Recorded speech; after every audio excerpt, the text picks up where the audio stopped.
speaking of your first job, so in my research, I was really struck by the shoe store job you had when you were a kid. How old are Yeah. you? 12, 13, 14? How old are you? Shoe store was probably 15, maybe something like Yeah. that. And in India, we have a term. It's I don't know if you've heard of a term called jugaad. It's Jugaad, jugaad. And the term that came to me when I read that story was you're a very jugaadu person, jugaadu.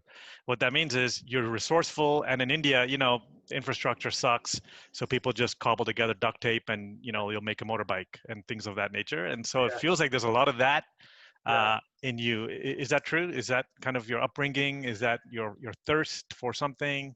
yeah. I mean, as an upbringing, I mean, I came from certainly at best you could call it a working class home. My parents were, high school educated, but no college, and I, realized very early in life that I had to fend for myself.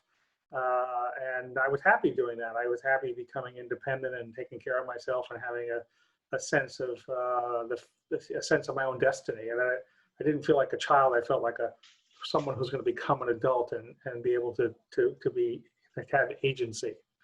And so all those things went along to do that. The shoe store story was very interesting. One of the things that Do you to mind tell just the quickly story. recapping it for those that don't know? Sure, sure. So the shoe store story, I was in high school. I got this job, working in a shoe store. The first week I had to work for free to learn the inventory, whatever. That was, those days they took a lot more advantage than they do these days.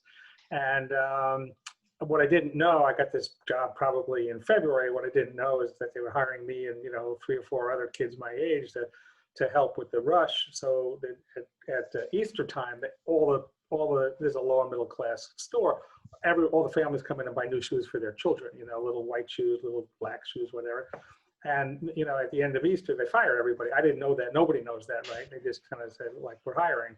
Yeah, yeah. So I get this job, and it kind of like in real life, there's territories. The regular salespeople that earn a living and take care of their families, they have the front row. And the kids, who are just kind of there temporarily, they have the back row kind of for the overflow.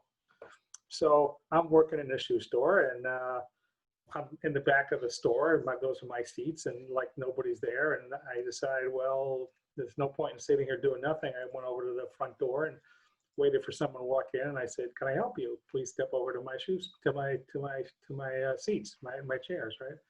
And I kept doing that, and I didn't do it thinking I was being competitive or in any way knowing I was going to get fired at the end of a couple of months. But at the end of a couple of months, it turns out that everybody got fired except me, because in my last week there, I booked more than anybody else in the store, and they said, "You're a keeper." And then I worked there for probably a year. I mean, it was a great after school job, from after school weekends, whatever.